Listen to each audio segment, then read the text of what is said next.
Why did everything in Spain always go so badly? Long after the empire had fallen, Napoleon kept returning to that question. His armies had defeated Spain's field forces and occupied Madrid, and his brother had been placed on the Spanish throne. Still, victory never produced the obedience he expected. French soldiers could hold the main roads, but almost every movement beyond them needed an escort. Campaign followed campaign, consuming men without bringing the resistance to an end.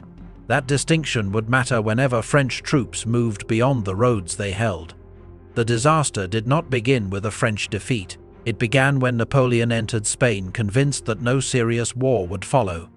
In June 1807, Napoleon defeated the Russian army at Friedland. The treaties of Tilsit followed in July and brought the War of the Fourth Coalition to an end.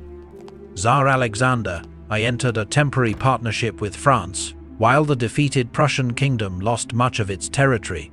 For a brief period, no major continental power seemed ready to challenge Napoleon. Britain, however, remained at war. Napoleon could not defeat the Royal Navy at sea, so he turned against the commercial system that supported the British war effort. The Continental System was intended to keep British goods out of European ports and place steadily increasing pressure on Britain's economy. Portugal would not enforce the blockade completely. Its government relied heavily on British trade and remained tied to London through one of Europe's oldest alliances. In October 1807, France and Spain signed the Treaty of Fontainebleau, allowing French troops to cross Spanish territory and invade Portugal. General Jean Andos Junot began marching toward Lisbon as the Portuguese royal family prepared to escape across the Atlantic. To Napoleon, the campaign offered a straightforward solution: occupy Portugal, close its ports, and remove another opening for British commerce.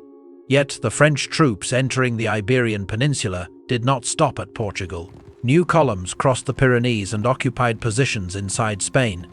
Napoleon also intervened in the dispute between King Charles IV and his son Ferdinand. Both men were brought to Bayonne and forced to give up their claims to the crown, which Napoleon then handed to his brother Joseph.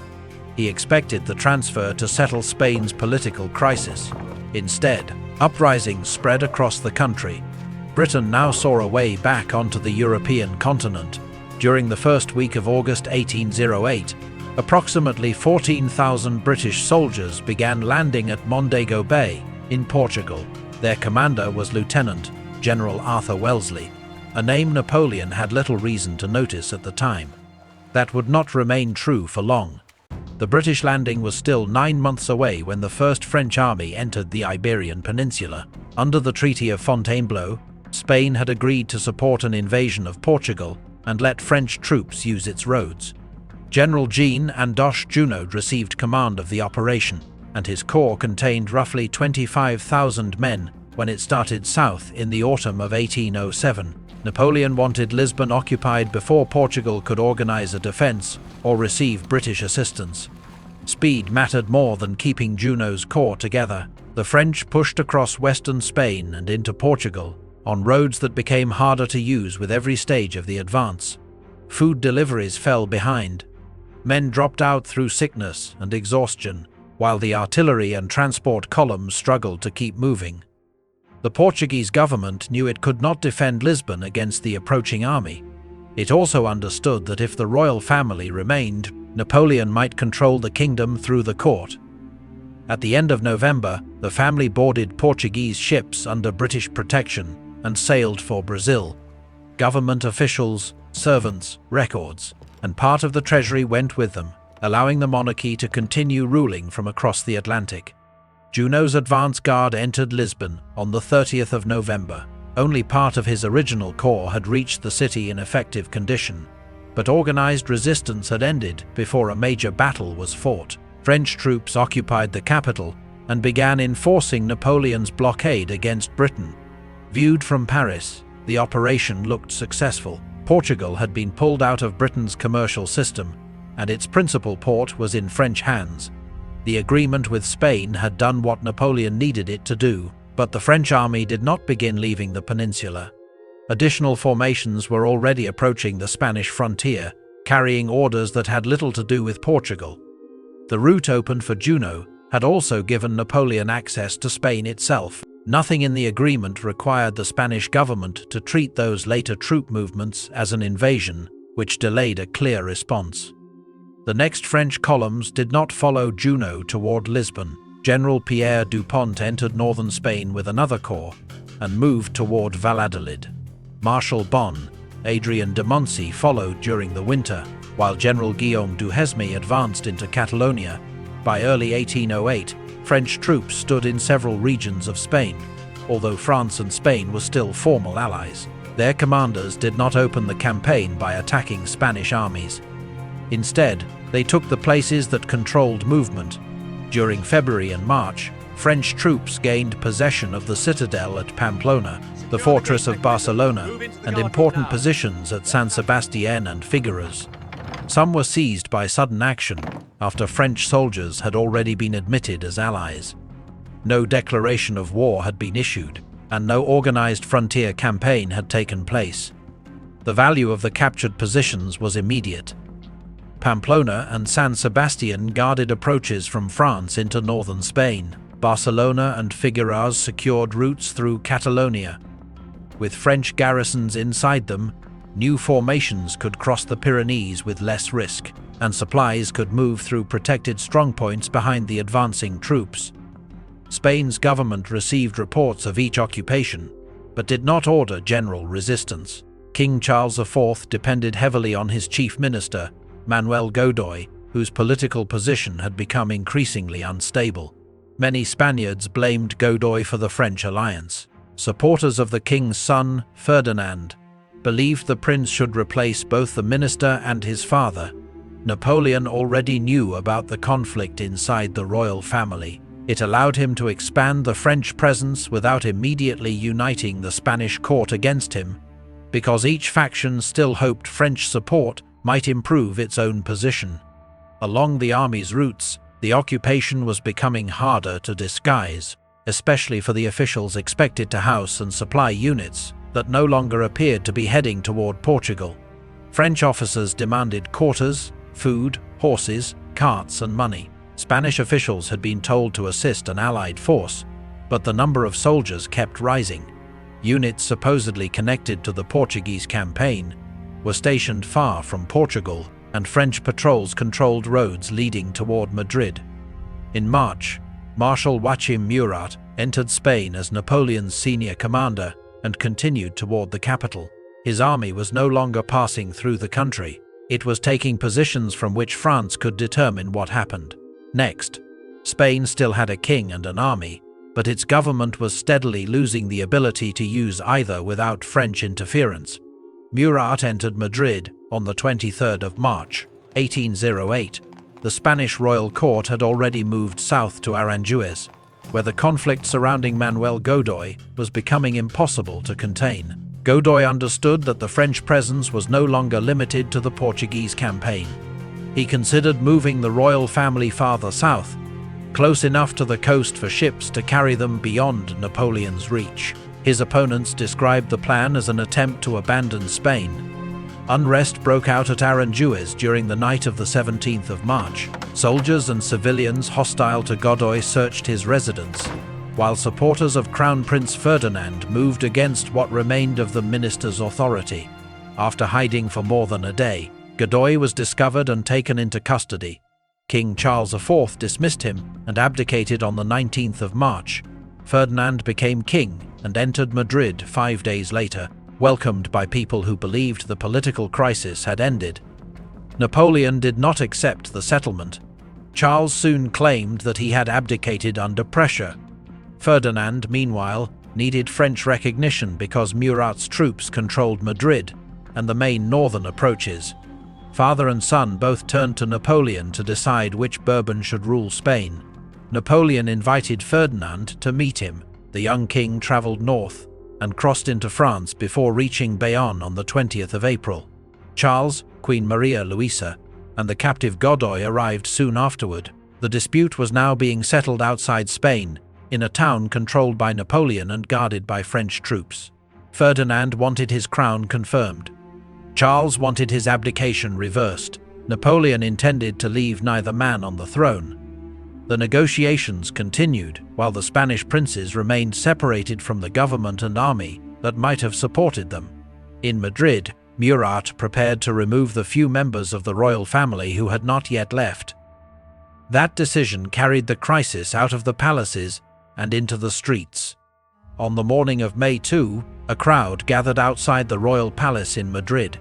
Carriages were being prepared to take away the remaining members of the Spanish royal family, including the young Infante Francisco de Paula. Many in the crowd believed France was removing the last Bourbon prince, still present in the capital. French troops intervened, and fighting began near the palace before spreading into the surrounding streets. The uprising had no central command. Most civilians had no military weapons, and Spanish troops stationed around Madrid had been ordered to stay in their barracks. Murat, by contrast, had thousands of trained soldiers in and around the city. French infantry secured the gates and principal squares. Cavalry entered the Puerta del Sol, where it met armed civilians and groups attacking isolated French soldiers. Fighting also reached the Monteliene artillery barracks. The Spanish officers Luis Dauez and Pedro Velarde joined soldiers and local residents who had obtained weapons there. Their position was eventually overwhelmed, and both officers were killed. By the end of the day, Murat's forces had regained control of Madrid. Military commissions were established, and prisoners accused of joining the uprising were executed during the night, and on May 3, the total number killed in the fighting and repression remains uncertain, because the surviving records use different categories and do not provide a complete count. In military terms, the uprising failed. It neither expelled the French garrison nor prevented the remaining royal family from leaving. Its political effect appeared elsewhere. Reports of the fighting and executions reached other cities as the dispute at Bayonne approached its conclusion. Between May 5 and May 10, Charles and Ferdinand were compelled to surrender their competing claims. Napoleon took control of the crown and later placed Joseph Bonaparte on the Spanish throne. The institutions in Madrid were expected to accept the transfer. Many provinces did not. Local juntas formed in Asturias, Galicia, Valencia, Seville, Zaragoza, and elsewhere, claiming to govern in the name of Ferdinand VII. They raised troops, collected money, and began asking Britain for assistance. Napoleon had removed the Spanish royal family, but he had not created a government that the whole country would obey. Murat still held Madrid. The conflict, however, was already spreading far beyond the capital. The juntas did not command a single national army, but their resistance forced the French to respond in several regions at the same time. Napoleon continued to treat the crisis as a collection of local revolts. His commanders were ordered to leave the main French positions, defeat the forces forming in each province, and reopen communication with Madrid. Marshal Muncey advanced east toward Valencia, choosing a shorter route through difficult country because he expected to break up the resistance before the city could organize. When his column arrived in late June, it found regular troops, militia, and armed civilians defending the entrances. Muncey had no heavy siege artillery. His attacks failed, and he withdrew toward Madrid. In Catalonia, General Duhisme faced a different obstacle. Girona stood on the principal road between the French frontier and Barcelona. Attempts to take the city failed, leaving his forces dependent on a route that Spanish troops and local fighters could threaten repeatedly. Another French column moved against Zaragoza. The city lacked complete modern defenses, but its population supported the troops organized by José de Palafox. The resistance blocked French efforts to secure the Ebro Valley and kept part of the French army far from Madrid. The most consequential advance was unfolding in the south. General Pierre Dupont marched from Toledo toward Andalusia with orders to secure Córdoba and then continue towards Seville and Físidiz. On the 7th of June, his troops defeated a Spanish force at the bridge of Alcolea and entered Córdoba. Widespread looting followed, strengthening resistance in the surrounding region and making local cooperation less likely. Dupont soon learned that Spanish troops were gathering under General Francisco Javier Castellos. His connection with Madrid ran north through the Sierra Morena. using a limited number of roads and mountain passages. If those routes were closed, his corps would be isolated deep inside Andalusia. He abandoned the advance towards Seville and withdrew to and out on the Guadalquivir River. Reinforcements were approaching under generals Dominique Vedel and Gobert, but the French divisions were spread between Anjar, Bailén, La Carolina, and the mountain roads. The French had moved outward to suppress separate revolts. Now Spanish forces were beginning to move through the spaces between them. Castellos kept the main Spanish force west of Antajar, holding Dupont's attention on the lower Guadalquivir. Farther east, divisions commanded by Theodore von Rieding and the Marquis de Coupigny searched for crossings that would place them behind the French position. In mid-July, Rieding crossed the river near Mungbar. French units tried to stop him but were forced back. Rieding then moved toward Bailén, cutting the road between Dupont at Anchar and the French troops guarding the approaches to the Sierra Morena. Dupont began withdrawing during the night of the 18th of July. His column contained infantry, artillery, wounded men, transport vehicles, and wagons taken from Córdoba. Before it could reach Bailén, the advance guard found Rieding's troops positioned across the road. The battle began before dawn on the 19th of July. Dupont attacked repeatedly, trying to force a way through. His units entered the battle as they arrived along the road, making it difficult to combine them in a single coordinated assault. Spanish artillery covered the open approaches, while Rieding's infantry held the line. As the day wore on, heat and lack of water added to the French losses. Dupont was wounded, and his exhausted troops still could not open the route north. Vedel's division remained nearby and had not been destroyed. It briefly threatened the Spanish rear, but negotiations were already underway. Dupont accepted a capitulation that eventually covered troops beyond his immediate position. Roughly 17,000 French soldiers were included in the surrender, although surviving accounts differ over the exact total and the detachments that should be counted. The defeat forced Joseph Bonaparte to leave Madrid. French armies gave up much of the ground they had occupied and withdrew toward the Ebro. Bailén did not remove France from Spain, but it proved that a French corps could be cut off and forced to surrender before Napoleon could intervene. Bailén forced the French to abandon Madrid, though it did not drive them out of the Iberian Peninsula. Junot still controlled much of Portugal, including Lisbon and the roads leading north from the capital. Britain now had an opening to establish a lasting military position on the continent. During the first week of August 1808, about 14,000 British troops landed at Mondego Bay under Lieutenant General Arthur Wellesley. The landing site north of Lisbon placed the army beyond the main French positions. Portuguese forces joined Wellesley as he advanced south. On the 17th of August, the British encountered General Henry de la Borde near Rolia. De la Borde had been sent to delay them, while Junot concentrated closer to Lisbon. After several hours of fighting, the French withdrew, leaving Wellesley in control of the road south. 4 days later, Junot attacked the British position near Vimero. The French assaults fell on separate parts of the British line and failed to dislodge Wellesley's infantry. Junot lost the battle, but Wellesley was no longer the senior British officer present. Generals Harry Burrard and Hugh Dalrymple had arrived and assumed command. The Convention of Sintra that followed allowed Junot's army to leave Portugal aboard British ships. The terms caused anger in Britain because the French soldiers could return home with their equipment and much of their baggage. Even so, the military result was unambiguous. France's first occupation of Portugal had ended. Wellesley returned to Britain, while an official inquiry examined the convention.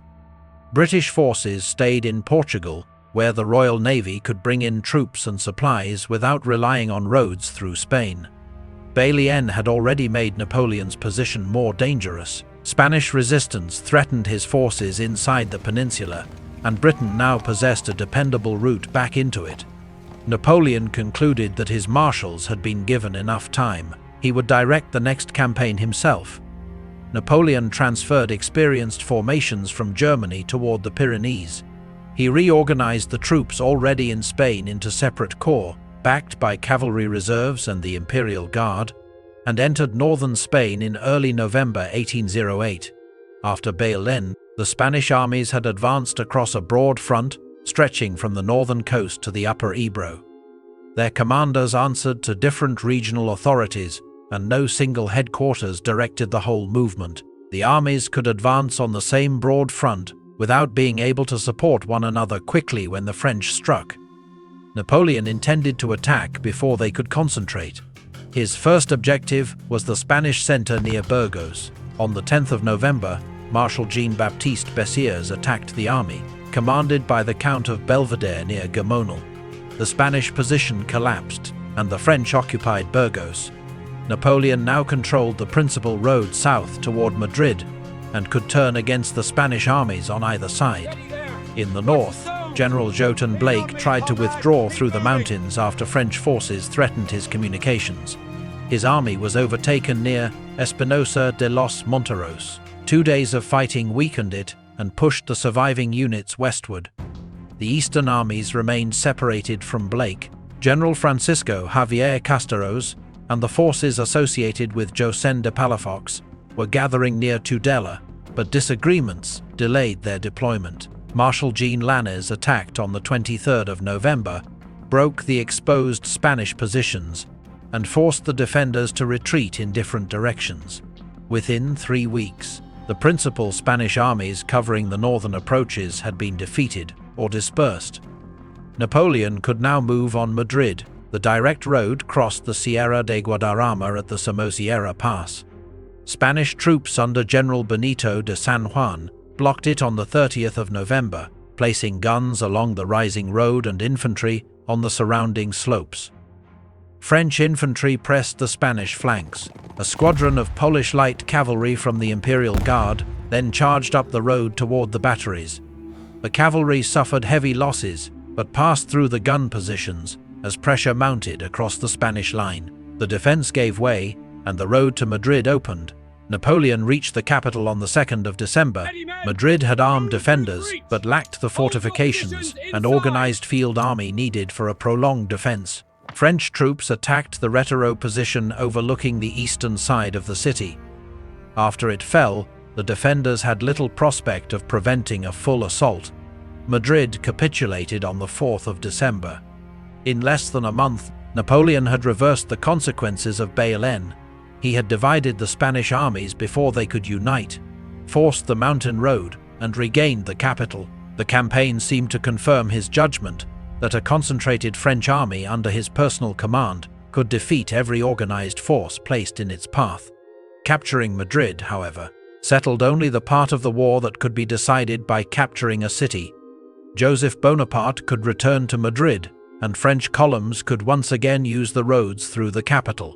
Neither fact gave them control of the country around it. The Spanish armies defeated in November had lost men, artillery, and equipment, but their surviving units did not recognize Joseph's authority.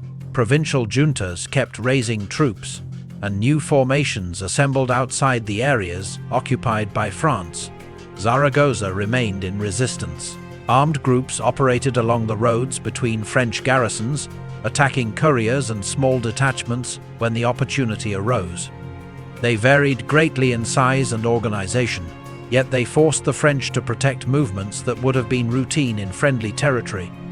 Holding the occupied ground imposed demands that battlefield victories could not remove, and each new security requirement drew manpower away from the next field operation. Supplies had to cross the Pyrenees and then continue through northern Spain. Major towns and bridges needed garrisons. Convoys needed escorts, leaving fewer soldiers available for offensive operations. The British threat had also survived Junot's evacuation from Portugal. Sir John Moore now commanded the British forces in the Peninsula.